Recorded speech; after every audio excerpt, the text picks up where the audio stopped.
মা পরে পরে তুই যাইস না মা, এতদিন পড়াই তো। ছোট লোকের বাচ্চা, সেই তখন থেকে বলছি আমি তোদের চিনি না, তারপরেও কিনা আমার অ্যাসিস্ট্যান্টের সামনে আমাকে ছোট করা হচ্ছে, তাই না? এই যে ম্যাডাম, একটা কথা শুনে যান, আমার যে মেয়ে পরি আছে, যদি কোনোদিন পরির লোকে দেওয়া হয়, বললেন এই যে ভাবতার কোনো মাইয়া ছিল, একটা মাইয়া ছিল পরি, ও মরে গেছে। বাবা সানি কি করছ? আব্বা তুমি কইছিলা এই লাউ গাছটা আর বাঁচবো না, মরে গেছে, ওটাই ফালাই দে, কিন্তু আমি যত্ন কইরা পানি পুনি দিয়ে আবার বাঁচাই দিচ্ছি, দেখছো? বাবা আসলে তো সত্যি এর অনেক লাভ হইবে। আব্বা হ্যাঁ বাবা, ওইটা আমাকে পরিয়া পানা দেখো। আরে হ, ওটা তো পরি। আমাকে আপা মনে হয় আমাকে বাড়ির রাস্তা ভুলে গেছে, চলো আপার কাছে যাই। বাবা চল।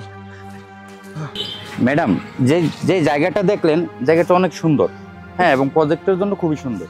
পছন্দ হ্যাঁ। হয়েছে আপনার? হ্যাঁ, পছন্দ হয়েছে। আমাদের নতুন প্রজেক্টের কাজ আমরা শীঘ্রই শুরু করব। ম্যাডাম তাহলে চলেন।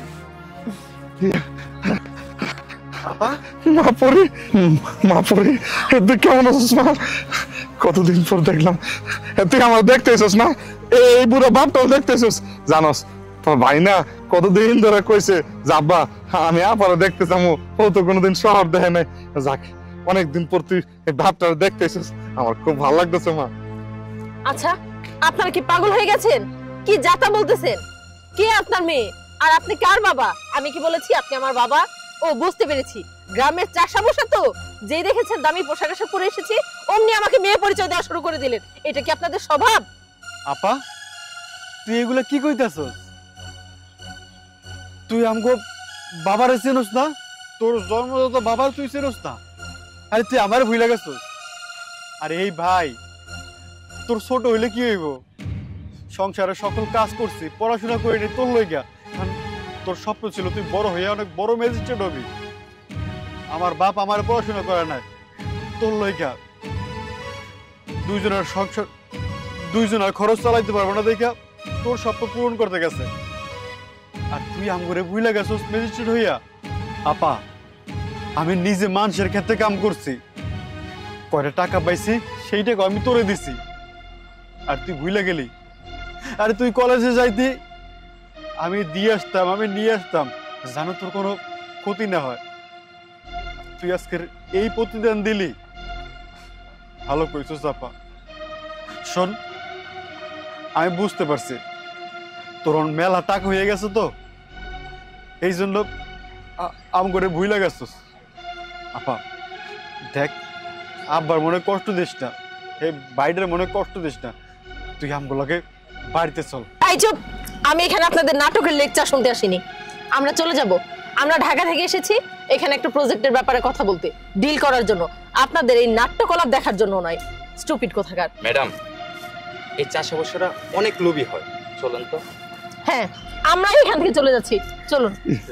মা পরে পরে তুই যাইস না মা, এতদিন পড়াই তো। ছোট লোকের বাচ্চা, সেই তখন থেকে বলছি আমি তোদের চিনি না, তারপরেও কিনা আমার অ্যাসিস্ট্যান্টের সামনে আমাকে ছোট করা হচ্ছে, তাই না? এই, একজন ম্যাজিস্ট্রেট তোদের মেয়ে হয় কি করে? তোরা জানিস ম্যাজিস্ট্রেটের সম্মান কতটুকু? কি করলে ম্যাজিস্ট্রেট হওয়া যায়? নিজের গায়ে তো চাষা পোষার পোশাক, এখন কি আমাকেও চাষা বানাতে চাচ্ছিস? আরে আমার বাবা মা লন্ডনে থাকে, আমার ভাই তো সুইজারল্যান্ডে পড়াশোনা করে, তোদের মতো চাষা পোষা আমার বাপ ভাই হতে যাবে কি করে? আজকের পর থেকে ফার্দার আর আমার সামনে তোরা আসবি না। আর নেক্সট টাইমে যদি আমি এই পরিচয়টা পাই যে তোরা আমার বাপ ভাই বলে পরিচয় দিচ্ছিস, তাহলে আমি নিজে তোদের পুলিশের হাতে তুলে দিব। বোন, তুই এইটা কি করলি? তুই আব্বার গায়ে হাত তুললি, আর তুই কি মানুষটা পশু? বাবা সানি, কোন কথা কইস না বাবা, আমি আমি আমি বুঝতে ভুল করছি। এই দাম পড়ি না, আমার যে মাইয়া পড়ে আসিল ও তো গ্রামের মাইয়া আসিল, সহজ সরল মাইয়া, সারাদিন দুরন্তপনা করতো, মাঠে কাটে ছুটতো। পরে তো আমি শহরে পাঠাইছি লেখাপড়া করতে। ম্যাডাম, আমাকে ভুল হয়ে গেছে, আপনি আমাকে কেউ না। আমি মনে করছিলাম আমার আমার পরে এতদিন পর আমার দেখতে আমার কাছে ফিরাইছে। আমারই ভুল, ভুলটা আমি করছি। আমারে মাফ করে দিন ম্যাডাম। আমি ভুলে গেছিলাম যে একজন চাষার ঘরে কোনোদিন একজন ম্যাজিস্ট্রেট হইতে পারে না। এটা আমাকে স্বপ্ন আছিল, স্বপ্ন তো আমরা কত কিছু দিই, সকালে উঠতে দিই, সব শেষ। আগে যেমন আছিলাম এরকমই। আমি ধরে নিব, আমার পরিও এরকম স্বপ্নে আইছিল। ঠিক আছে ম্যাডাম, আপনি যান ম্যাডাম। ঠিক চলেন আছে তো ম্যাডাম। চলো।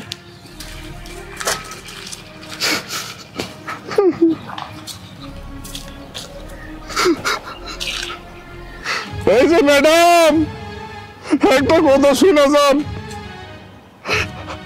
আমার যে মেয়ে পরি আছে, যদি কোনোদিন পরির লোকে দেওয়া হয়, বললেন এই যে ভাবটার কোনো মাইয়া ছিল, একটা মাইয়া ছিল পরি, ও মরে গেছে।